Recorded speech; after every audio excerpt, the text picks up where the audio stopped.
I am glad that I would say the majority of people love the Odyssey. I am not among them. I don't Yep. love it. And there are a small percentage who do not like it, who point things out, who point out chinks in the armor. And I'm not talking about Alan A. I'm talking about I'm talking about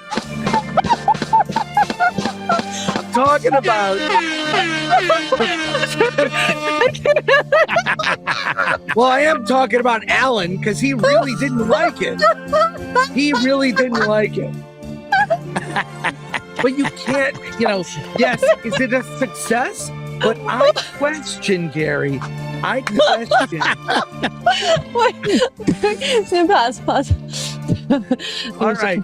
I question our Nerderotic.com. Holy shit. The fucking Odyssey, dude. Oh, yeah. Dude, look at this. One of our viewers made this. Look at this list and go through it. This is everything Nolan. It's every cliche, long running time, overly complicated plot, non-linear narrative structure, practical effects, minimal use of CGI, A-list cast, big budget, hard to follow action sequences. We need to talk about that. Bombastic musical score, muddy sound, IMAX release, critical praise. This checklist is so accurate. It's kind of it's a joke. It's a joke, but it's real. This is every Nolan movie.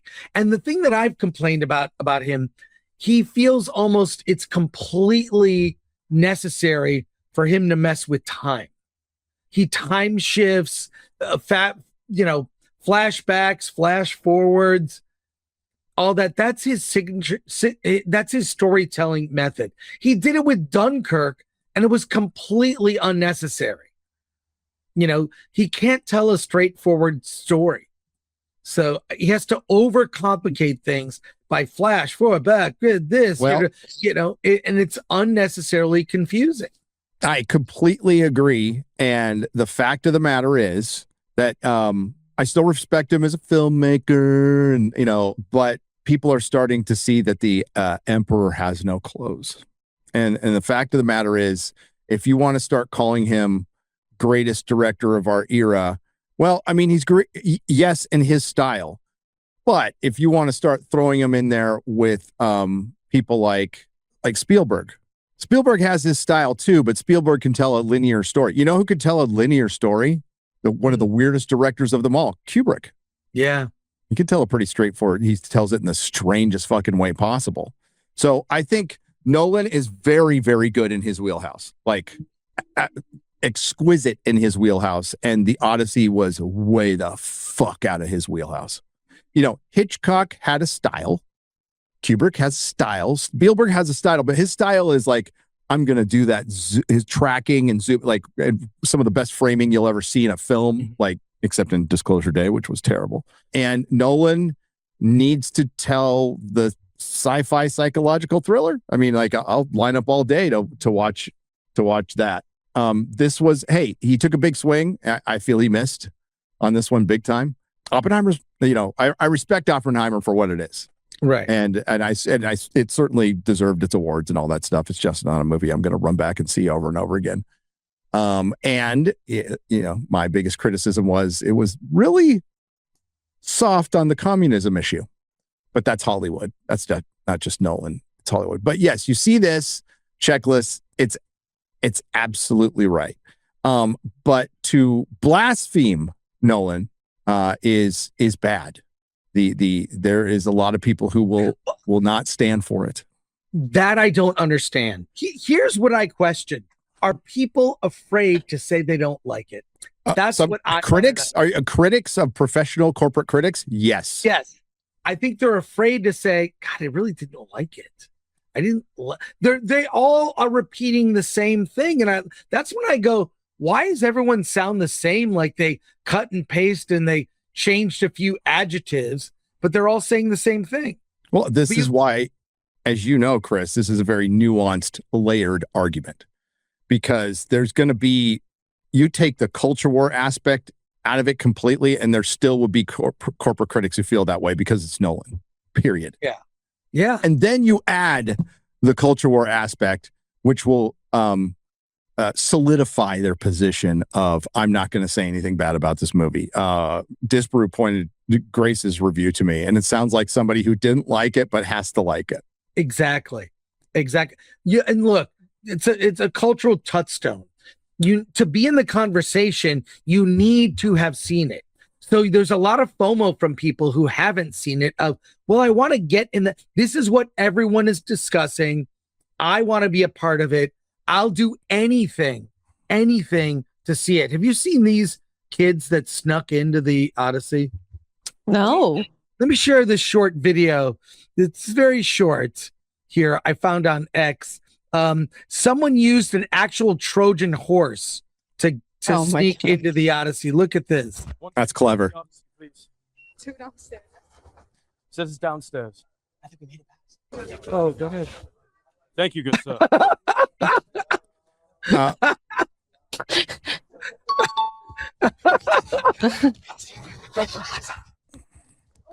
Oh no! Oh, dude! Ow! God. Guys, we gotta scram, dude. You guys can't bring this in, unfortunately. So that was more clever than Odysseus was in the entire movie. I also want to burst your bubble a little bit on that video. What? There's a very good chance a third-party marketing agency hired by Universal hired those kids through TikTok to do that. 90% chance that's what it was. It's a good segue. Do you want to share the thing that I DM'd you, or should we? Yes, since let's share that real quick. Yeah, and then I gotta share something. Because a lot of the conversation you see online, you should not be surprised about this on social media, is manipulated. You know, the dead internet theory, you've heard that. That's a Forbidden Frontiers whole conversation. Doesn't make you as smart as you think you do. Yes, exactly. Somebody made me this shirt because I said that. But you know, what we're seeing online isn't reality. We saw that demonstrated recently. I don't know if you watched the finals of the World Cup this last weekend. I saw all the touchdowns. I thought it was great. But the thing is, all the foreigners coming to America to enjoy the experience and not stab us. Countless videos going, wow, this isn't the America we were told. They're seeing a completely different version of this country from outside. And then they come here, they're like, oh, what we were told isn't true. Well, guess what? What we're being told isn't true in a number of ways. And there are companies that advertise services to create impressions of things. And I don't know if you've kept up with the Rotten Tomatoes critic list, what's going on, that they have the verified audience reviews are 90+%. Share what you're going to share. When you said the thing about Alan and the armor, I thought you were talking about this because I've been tagged in this a few dozen times. Is that you? It could be, you know, I'm got sick for a couple weeks and disappeared to go film as Matt Damon's stunt double. You know, where did that link go? There it is. I got it. Yeah. Here it is. Okay. A guy, just Joe Lim, just a guy on, he says, how studios get, quote, real fans to post 50,000 videos a day for them. It is a company called Flutterfy. And yes. Matt Maloney did a whole podcast interview. Hit that link, by the way. Hit the link. I'll hit the link. Hit the link, and then I'll share. Look what it is. I got to go back and I'll share it. So that's the. Well, no, just hit the link. Yeah, there you go. Yeah. So here it is. Flutterfy 2.0. Stealth marketing for films, TV shows, and music. Ooh. The Atlantic, Billboard, Le Monde, New York, the New York Post. Look at this. Spread your narrative. Built for record labels, film studios, and production companies. Clipping accounts, UGC creators, fan edits. We used to think that stuff is like, oh, that's cool. There's a company you hire to make organic marketing.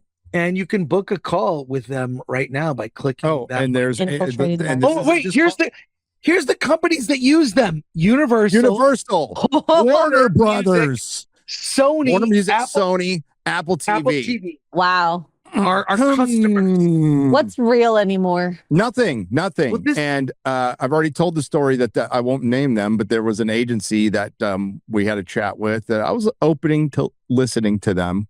I was probably not going to do it, but I was open to listening. And same thing happens with streamers and influencers. A lot of those organic, like here, I'm an organic Hassan Piker fan who just clips all his videos and posts them completely on my own because I'm such a big fan. It's total bullshit. It's the agency that's hiring people to do it.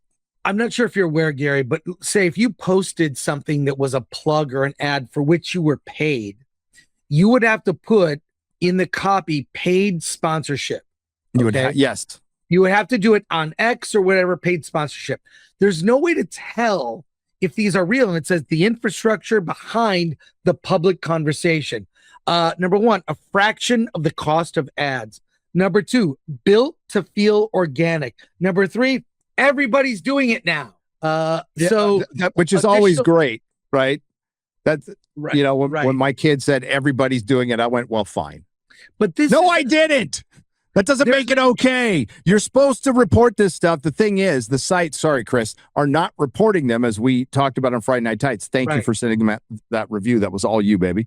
And because it's beneficial to them. So they're supposed to report that these are advertising and they're not enforcing it at all. And that includes Elon Musk.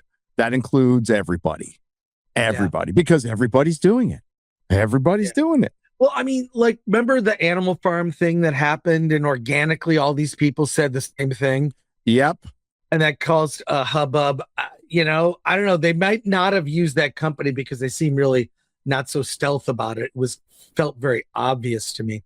But the fact that this company Floodify exists and that you can go there, book a call and you can book organic marketing that's cheaper than ads. I'm sure those kids that did the Trojan horse thing, you know, it was very funny. I bet they were pitched. They could have been paid $500 to do that. That's cheap. And that got a lot of, you know, look, it is funny, but it didn't seem very, like, that seemed planned out. Like they planned to get caught. It's supposed to be, someone's filming them as they're bringing it in. I mean, cute, but I feel that they were paid to do that. Agreed. So to back to the Odyssey real quick. Interesting clip went around yesterday of Emily Wilson, a name we have all invoked. I invoked a lot, but I made sure to point out in my video towards the end to say that despite, you know, I'm paraphrasing because I can't remember exactly what I said because I riff everything. You know, I've invoked her name. Everybody's invoked her name. But ultimately, this is Christopher Nolan's Odyssey. The buck stops at Nolan. Nobody tells him what to do. Nobody influences him. He picks what he wants to be in his story, and he wrote his story. And it turns out the woke person thought Christopher Nolan went a bit too far. What did you think about the film in terms of this notion of the Odyssey as an anti-war text? Mm-hmm. I mean, I thought I want to, you know, not spoil anything about the film because I know the majority of people haven't seen the film. I mean, the film has these flashbacks to the Trojan War. I'm not sure if I see it as an entirely anti-war film, but it certainly presents us with an Odysseus who feels very bad about certain things that he's done in war and is struggling to process them in a very, I would say, very modern psychiatrized way. And he's struggling to process them and needs drugs to do so for help with his recovery. Right. And he seems to feel bad about being a warrior, and we never actually get to see him doing much warrioring, which I thought in a way was a bit of a shame. I mean, we do get to see the boat, which is lovely, but I think in some ways, I mean, I was realizing, thinking about the film, there's a tolerance for ambiguity in the world of the Odyssey, which I don't think there exactly is in the world of Hollywood blockbuster action films. Right. And I think that's one of the big challenges for Nolan, right? Yeah. Is that he has to make the protagonist a likable all-American hero, Right. which is a real challenge if you're basing this on a poem where the hero is not necessarily motivated by romantic love or being a nice suburban parent, but actually he wants glory. And Right. he wants to get spoils from the sack of a city, which is, you'll see what Nolan does with all of that. But it's different things from what Homer does. Yes, Right. it's very different. And she also, I don't know if it's in this interview, she mentions that she misses the gods. Mm. Oh. Yeah, the lack of gods and the toned down monsters. We'll just say very toned down. And what you're left with is, I mean, my biggest criticism of Troy was no gods. You know, it's kind of important. I have the same criticism here, even if you kind of did a half measure, and it's because Nolan couldn't work them out in his head.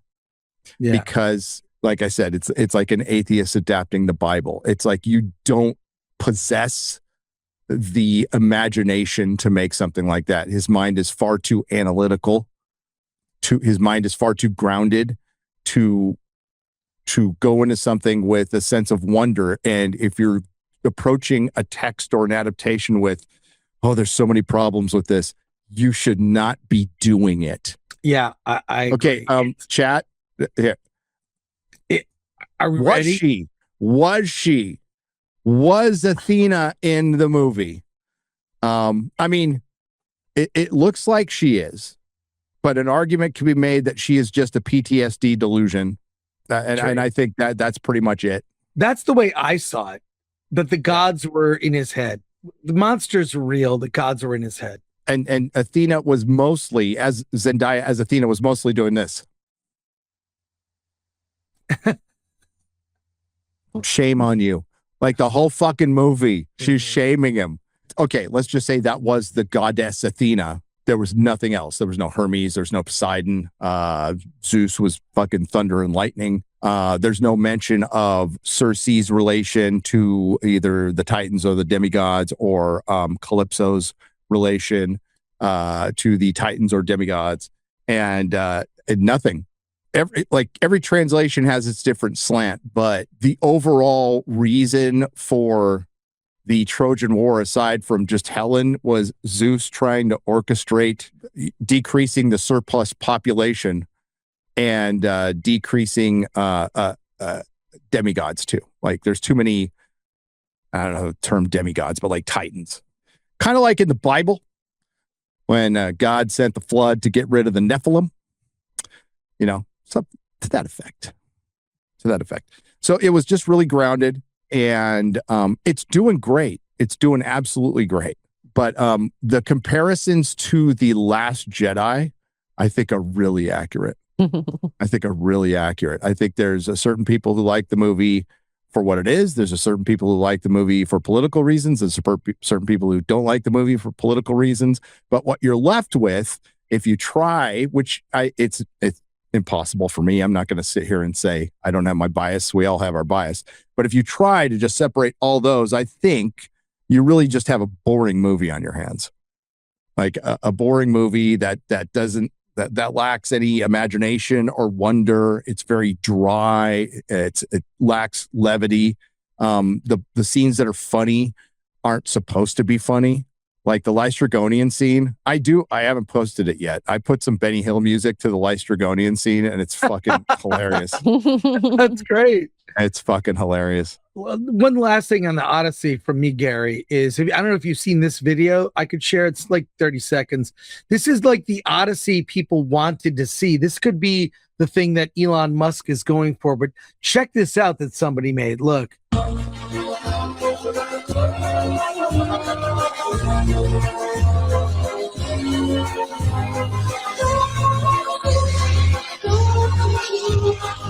Yeah. Look at how epic this looks. It's fun.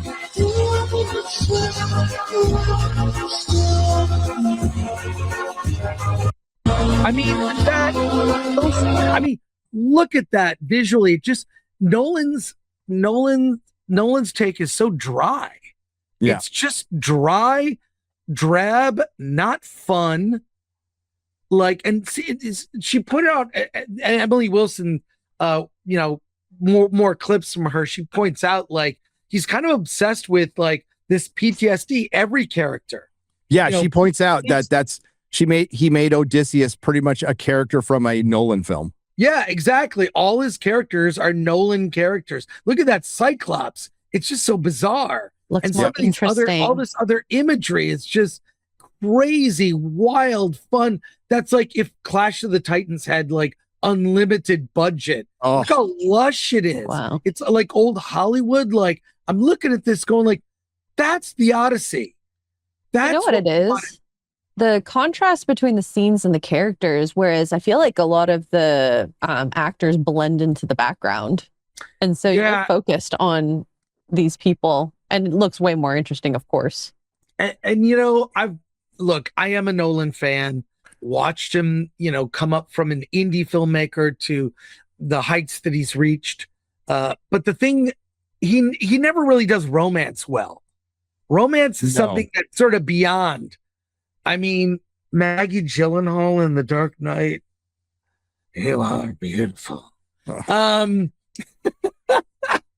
then like, Batman giving up for her? Come on, give me a I know, it's just break. like all of his characters are kind of the same. They have a tortured past, and he's obsessed with that idea, and misses, like, he's unable to, that heroism that you really need, that romance. Look at that image right there. We got nothing like that in the Odyssey. It's like pull all the, desaturate all the color, and that's what we got. And just that little 30-second thing is what could have been. It's an easy way to force drama. Now, I like Christopher Nolan is leaps and bounds better than the people I'm going to bring up. Okay, so I'm not trying. They're not on the same playing level. It's not even fair. But I do hold Nolan to a higher standard, right?